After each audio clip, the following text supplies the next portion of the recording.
Hello guys और welcome back to प्रज्ञा वाहिनी। आज हम कर रहे हैं हमारा परसेंटेज का जो लास्ट हमने छोड़ा था उससे आगे का जो हमें पढ़ना है। तो हमने लास्ट छोड़ा था परसेंटेज का, बस हमने बेसिक ही सीखा था परसेंटेज होता क्या है।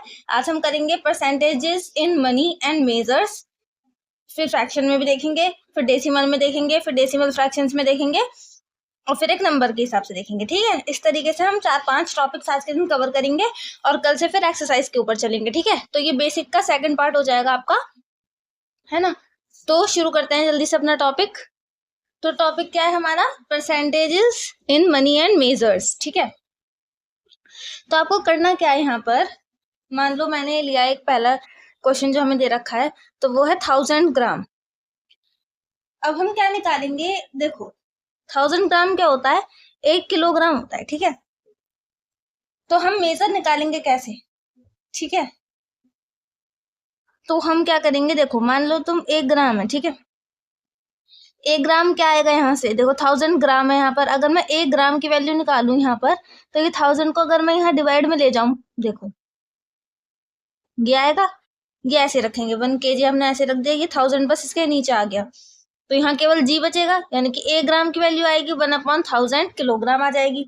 ठीक है, अब 1/1000 किलोग्राम आ जाएगी। मैंने आपको बताया था परसेंटेज में आप कन्वर्ट कैसे करोगे, देखो 10 into 1000 अगर हम इसे 100 लिखें तो 1000 की वैल्यू चेंज थोड़ी ना हो जाएगी। अब 1/100 मैंने आपको बताया था क्या होता है, इसी को मैं परसेंटेज बोलती हूँ, और 1 किलोग्राम आ गया, तो ये क्या हो गया 1/10% ऑफ किलोग्राम।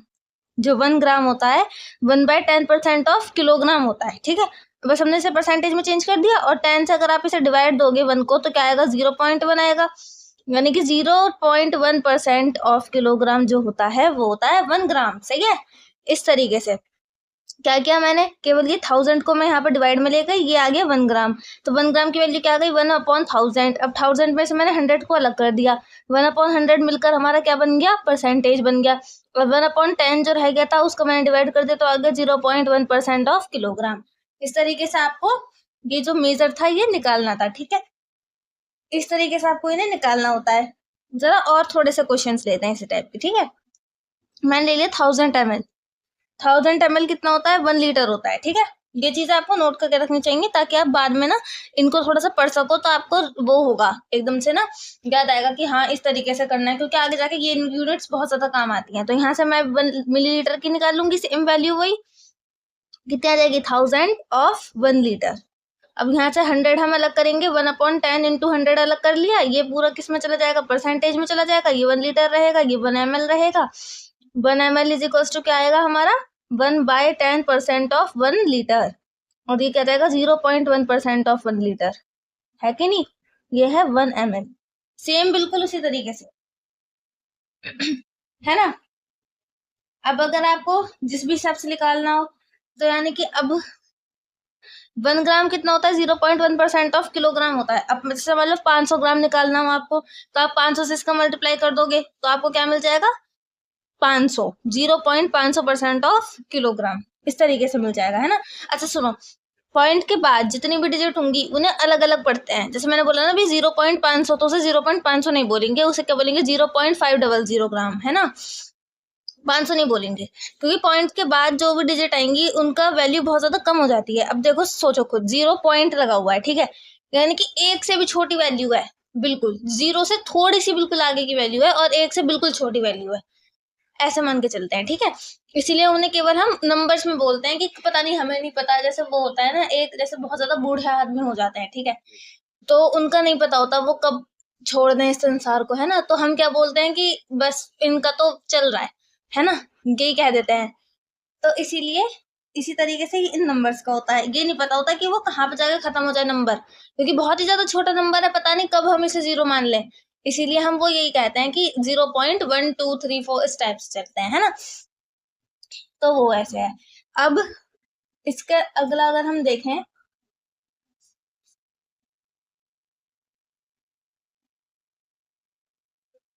अगर हम देखें तो यहाँ पर थर्ड क्वेश्चन में अगर लूं तो 100 पैसे, 100 पैसे क्या होता है, 1 रुपया होता है, ये वाली बात तो सबको पता ही है, 1 रुपीज मैं लिख दिया यहाँ पर। ठीक है, तो अब यहाँ पर अगर मैं 1 पैसे की वैल्यू निकालने लगी, तो यहाँ क्या आएगा 1/100 रुपये आएगा। है ना।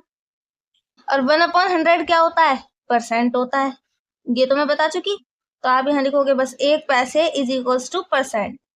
तो 1 पैसे इज इक्वल्स टू क्या आ गया हमारा? 1% ऑफ रुपी आ गया। ठीक है, कुछ भी नहीं है तो यहाँ पर 1 मान लिया मैंने, तो 1 रुपी। अब देखो, अगर हमने बोला 4 पैसे तो यानी कि 4% ऑफ रुपी, मैंने बोला 15 पैसे यानी कि 15% ऑफ रुपी, है ना। इस तरीके से चलेंगे हम। अब मान लो यहाँ पे मैंने मान लिया 100 सेंटीमीटर है। 100 सेंटीमीटर में कितना? 1 मीटर होता है। 1 मीटर में कितना होता है? 100 सेंटीमीटर होता है। 1 सेंटीमीटर कितना आएगा? 1/100 मीटर आएगा, यानी कि 1 centimetre is equal to 1% of metre. इस तरीके से अब मैंने बोल दिया 69 सेंटीमीटर, तो क्या हो जाएगा? 69% ऑफ मीटर, है ना। इस तरीके से आपको ये चीज परसेंट में डायरेक्ट निकाल दी आनी चाहिए। ठीक, अब इसमें सेकंड टॉपिक जो आपका आएगा, ये तो आपको फर्स्ट टॉपिक मैंने कराया, ठीक है, ये पहला टॉपिक था। इसके अंदर सेकंड टॉपिक क्या है आपका? Percentage as fraction. ठीक है, तो क्या है? Percentages as fractions. ठीक है, इन्हें अगर हम निकालें तो जैसे कि आपको क्वेश्चन कैसा मिलेगा, इसमें आपको क्वेश्चन मिलेगा राइट, सपोज मैंने लिखा 39% एज फ्रैक्शन। तो क्या लिखोगे? फ्रैक्शन का मतलब मैंने आपको क्या बताया था? मैंने बताया था फ्रैक्शन जहां पे भी दिख जाए उसका मतलब होता है 1/100। यही होता है ना। 39% लिखा हुआ है, 39% का क्या मतलब हो जाएगा? 39% का मतलब हो जाएगा 39/100। मुझे तो सिर्फ नीचे डिनोमिनेटर में 100 लगाना है, मुझे सिर्फ इतना पता है। ठीक है, और वही चीज आपका आंसर हो जाएगी, है कि नहीं। अब इसमें सेकंड क्या बन सकता है क्वेश्चन? सेकंड क्वेश्चन ये बनेगा, जैसे कि ये तो केवल ऐसे नंबर दे रखा था, अब आपको ये इम्प्रॉपर फ्रैक्शन दे दे तो ये देखो मिक्स्ड फ्रैक्शन दे रखा है आपको। ठीक है, इसे सबसे पहले प्रॉपर में चेंज करो। ठीक है, क्योंकि इस तरीके के फ्रैक्शन प्रॉपर ही होते हैं, है कि नहीं। अब देखो यहाँ पे इन दोनों का मल्टीप्लाई करेंगे, 45 इंटू 4, तो 45 का 4 से मल्टीप्लाई करोगे तो क्या आएगा? देखो करके देखो, 45 इंटू 4 करेंगे, 4 5 20, 4 4 16 17 18, और प्लस 3 करेंगे इसमें, 183 आएगा।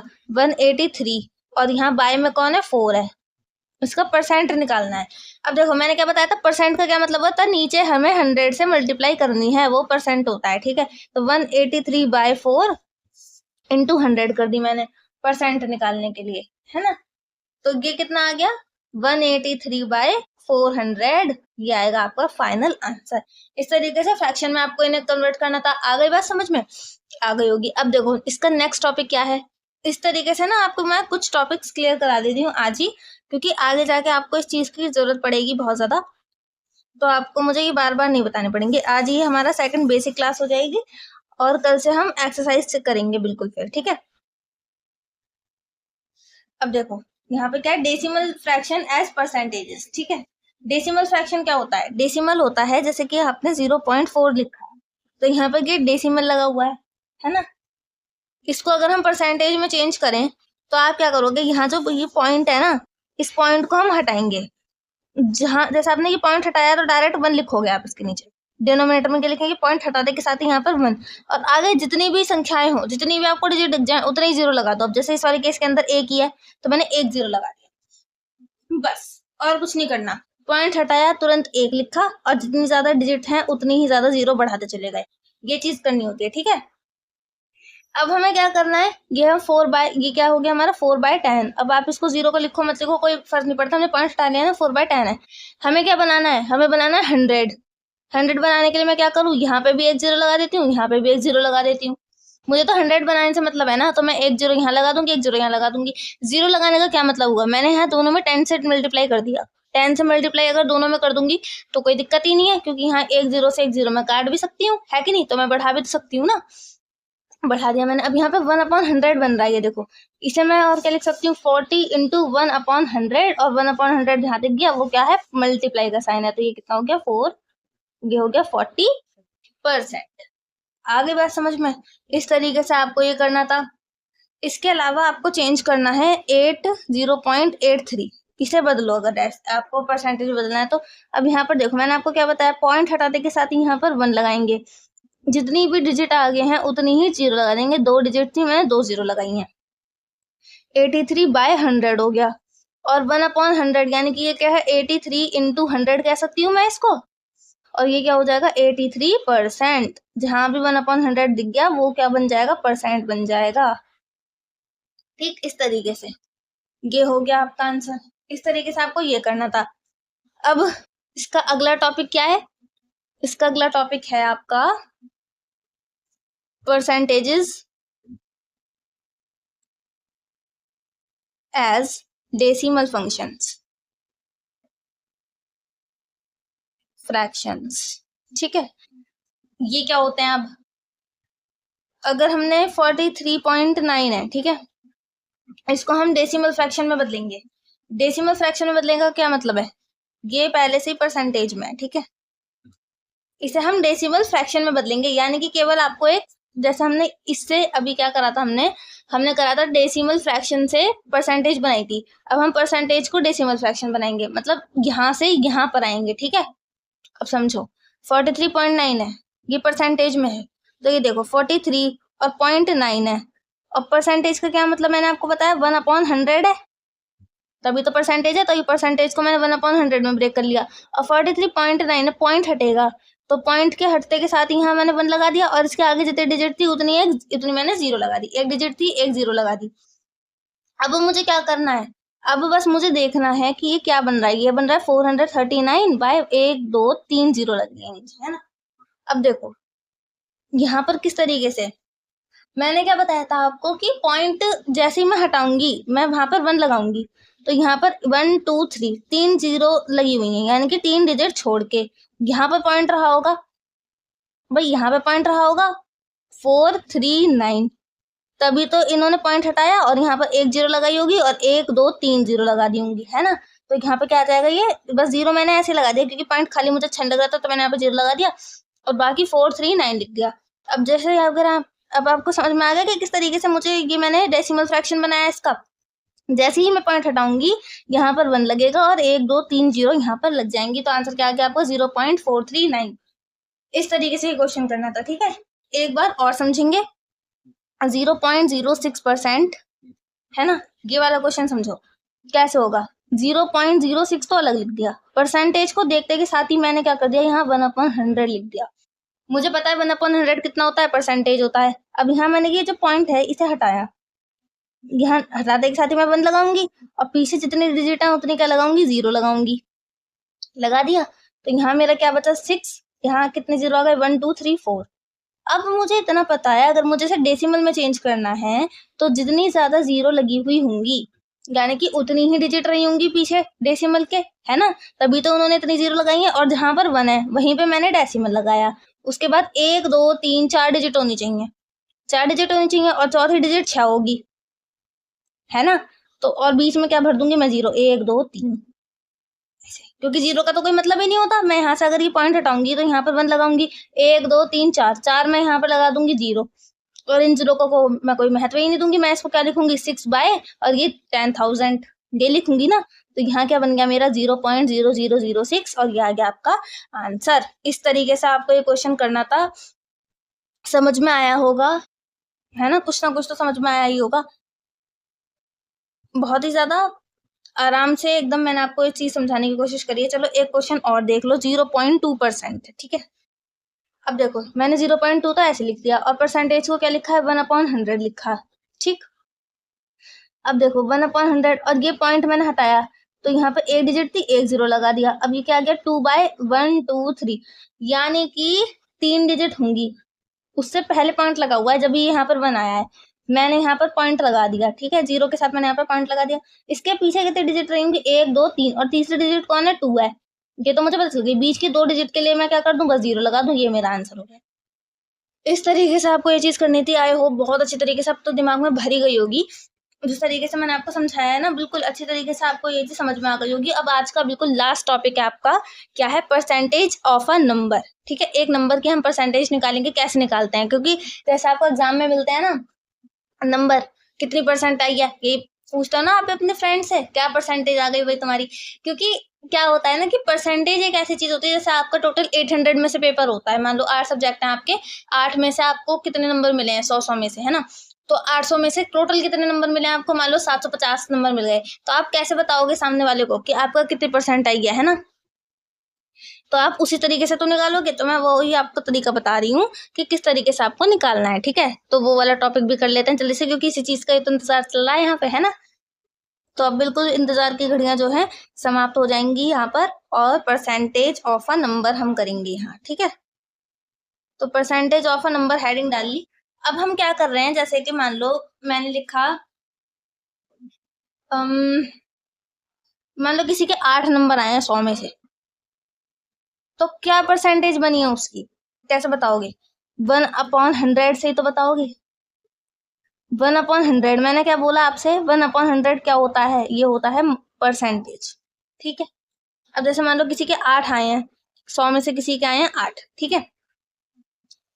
तो यहाँ पर कितने, ये 1/, इसे मैं क्या लिख सकती हूँ? देखो 8 इंटू 1/100 लिख सकती हूँ ना मैं, और 1/100 कौन है? ये है परसेंट, तो ये कितना हो जाएंगे? 8%। ऐसे तो पता लगाओगे, ठीक है? ये चीज तो आप ऐसे पता लगा सकते हो, मैंने आपको पहले सिखा रखी है कि नहीं? अब आपको पता लगाना है कि 21 आउट ऑफ 100 ये कितने परसेंट हो गए, तो आप लिखोगे 21 इंटू 100। 100 कितना होता है? ये पूरा परसेंट होता है, तो यानी कि इसके 21% मार्क्स आए हैं। किसी को बता मत देना कि 21% मार्क्स आए हैं, पेरेंट्स जो है ना धुलाई कर देंगे, ठीक है? क्योंकि अपने जो है ना किसी और की तो चाहे जैसे भी आए हो, आपके पेरेंट्स को आपके नंबर से बहुत ज्यादा फर्क पड़ता है, इसलिए तो पढ़ा रहे हो ना भाई, है ना? अब देखो हमें क्या निकालना है? 20% ऑफ 45 निकालना है, ठीक है? तो 45 तो मैंने लिख दिया, अब मुझे 20% निकालना है। 20, अब परसेंट का क्या मतलब होता है? परसेंट का मतलब जहां दिख जाए वहां, मतलब कि डिनोमिनेटर में हमें क्या लगाना है? 100 लगाना है, यही है। अब मैंने एक 0 से 0 उड़ा दी तुरंत ही। कैलकुलेशन तो ऐसे करो बिल्कुल। अब देखो 2 से मैंने 2 5 10 काट दिया, अब यहाँ 5 से मैंने इसे काट दिया 9 टाइम्स, 5 9 45, यानी कि 9%। यानी कि 45 में से अगर तुम्हारे 45 का 20% कितना होता है? 9 होता है, ठीक है? इस तरीके से आपको निकालना था। 45 का 20% कितना होता है? 9 होता है, और ये आपका आंसर है। यहाँ पे परसेंटेज का साइन नहीं लगाना था, ठीक है? ये आपका बस आंसर है, इस तरीके से। एक क्वेश्चन और देखो, 20% ऑफ 250, ठीक है? 250 रुपए का 20% कितना होगा? 250 का 20%, 250 20% की जगह पे मैंने क्या लिख दिया? 100 डिनोमिनेटर में, ऑफ 250, ठीक है? एक 0 से मैंने एक 0 काट दी, यहाँ से ये एक 0 से एक 0 काट दी। मैं क्यों काट पा रही हूँ 0? क्योंकि ये दोनों डिवाइड में है। ये दोनों किस में? डिवाइड में। ये इसके डिवाइड में है और ये दोनों मल्टीप्लाई में है, तो यानी कि ये पूरे के डिवाइड में माना जाता है, ठीक है? इसलिए इससे ये वाली 0 काट दिया। अगर ये प्लस में होता तो 0 कटती? नहीं कटती। माइनस में होता तो 0 कटती? नहीं कटती। डिवाइड में होता तो 0 कटती? बेशक कट जाती। क्यों नहीं, क्यों कट सकती थी? क्योंकि वहां पर क्या होता, अगर हमारा डिवाइड में भी है ना, कि मान लो यहाँ पे ये डिवाइड का साइन होता तो भी मैं कर सकती थी, क्योंकि ये दोनों जो है ये दोनों भी डिवाइड में और इन दोनों का भी डिवाइड हो रहा है ना? तो उसमें क्या करते हैं हम? डिनोमिनेटर को जो है मतलब न्यूमरेटर को और डिनोमिनेटर को ऐसे बदल देते हैं और मल्टीप्लाई का साइन लगा देते हैं, है ना? ये वाला रूल होता है। फ्रैक्शन में मैंने आपको बहुत अच्छे से तरीके से बताया, अगर आपको नहीं पता तो आप वो वाला वीडियो भी देख सकते हो, ठीक है? बड़ा रूल यही होता है कि अगर ये दोनों डिवाइड में होते, जैसे 250 डिवाइडेड बाय होता है 20/100 के, तो हम क्या करते हैं? 250 ये डिवाइड को किस में बदलते हैं? मल्टीप्लाई में, और ये 100 आता ऊपर और ये 20 जाता नीचे। बस यही वाला रूल लग जाता है यहाँ पर, है ना? अब फिलहाल ये जो है 0 कट गए, और ये यहाँ से 25 2 जा कितना हो गया? 50, यानी कि 50 रुपीज आएगा। 250 का 20% कितना होता है? 50 रुपीज होता है, ठीक है? ये आ गया आपका फाइनल आंसर। इस तरीके से आपको करना था। आई होप बहुत अच्छी तरीके से ये चीज तो आपको समझ में आ गई होगी, है ना? अब 2 क्वेश्चन और करा देती हूँ जल्दी से, बहुत जल्दी से समझ में आ जाएंगे, ठीक है? What is 70% of 500 litre? अब देखो यहाँ पर इन्होंने क्या दे दिया? यूनिट भी दे दी, ठीक है? बच्चे क्या करेंगे? इसी यूनिट से ही परेशान हो जाते हैं बच्चे। देखो 500 लीटर की या का 70% के लिए क्या लगाएंगे? नीचे 100 लगा देंगे। 500 लीटर का यानी कि ऑफ की जगह क्या लगाते हैं? मल्टीप्लाई। इस तरीके से याद रखा करो, ठीक है? अब ये एक 0 से मैंने एक 0 खत्म कर दी, और ये एक 0 से ये एक 0 खत्म कर दी, ठीक है? 5 7 से कितना होता है? 35, और एक यहाँ पर 0 बच रही थी तो ये एक 0 लग गई, और लीटर ऐसे लिखोगे, यानी कि 350 लीटर आएगा इसका क्या? Final answer. जो यूनिट दे रखी है वही यूनिट लिखोगे यहाँ पर, ठीक है। परसेंटेज का साइन मत लिख देना क्योंकि हमने 100 लगा दिया है यहाँ पर, अब हम परसेंटेज नहीं लिख सकते, ठीक है। इस तरीके से करने तक ये 3 क्वेश्चन करा चुकी है अभी तक मैं, बल्कि 4 ही है, ऐसे समझ रहे हो है। तो यहाँ आएगा आपका फाइंड 55% ऑफ 200 किलोग्राम। ओहो बहुत देर की हो गई वीडियो, चलो कोई बात नहीं।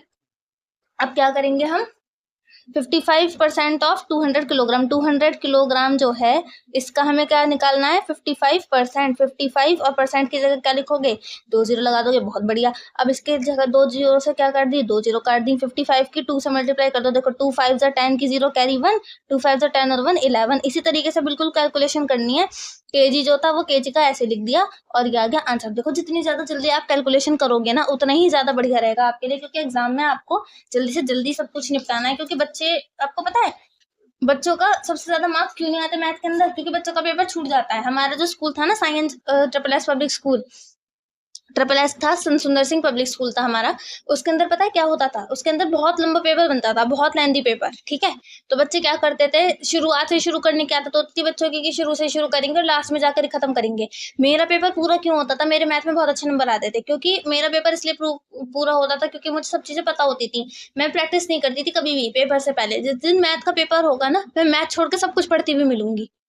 क्यों पढ़ती थी मैं मैथ छोड़ के सब कुछ, क्योंकि हम मैथ अपने आप करते थे। हमारी जो मैम थी ना मैथ पढ़ाने वाली, वो क्या करती थी, वो हमसे कहती थी कि देखो मैं तुम्हें समझा रही हूँ सब चीजें, वो हमें समझा सब कुछ देती थी, लेकिन फिर हम सारी की सारी एक्सरसाइज जो है ना अपने आप घर पे बैठ के करते थे।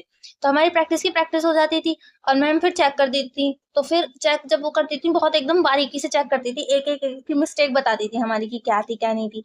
तो इसी तरीके से हमारी मैथ जो थी बहुत ज्यादा स्ट्रांग थी और हमें बार बार पढ़ने का जरूरत नहीं थी मैथ को, है ना।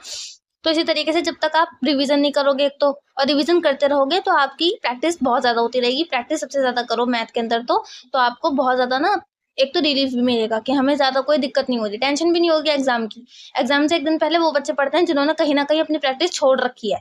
जिन बच्चों की प्रैक्टिस बहुत अच्छी हुई भी है वो बच्चा नहीं पढ़ता मैथ वाले दिन, ठीक है। मैथ बहुत ज्यादा इजी सब्जेक्ट होता है वैसे तो, अगर आप पढ़ के चलोगे पहले से पहले, ठीक है। और अगर बिल्कुल ऐसा छोड़ के चलोगे कि नहीं बाद में प्रैक्टिस कर लेंगे, क्योंकि पता है पेपर वाले दिन क्या होता है, जब आप पेपर देने बैठोगे ना तब आपको पता चलेगा। जब आप वीडियो देख रहे होते हो ना किसी की, तो आपको लग रहा होता है कि हाँ हमें सब समझ में आ रहा है, सब समझ में आ रहा है। लेकिन जब आप पेपर देने बैठोगे ना तब आपको पता चलेगा कि 2-3 स्टेप करने के बाद में आपको कुछ नहीं समझ में आएगा कि मुझे क्या करना है आगे। स्टेप जो होता है ना बच्चा भूलता चला जाता है।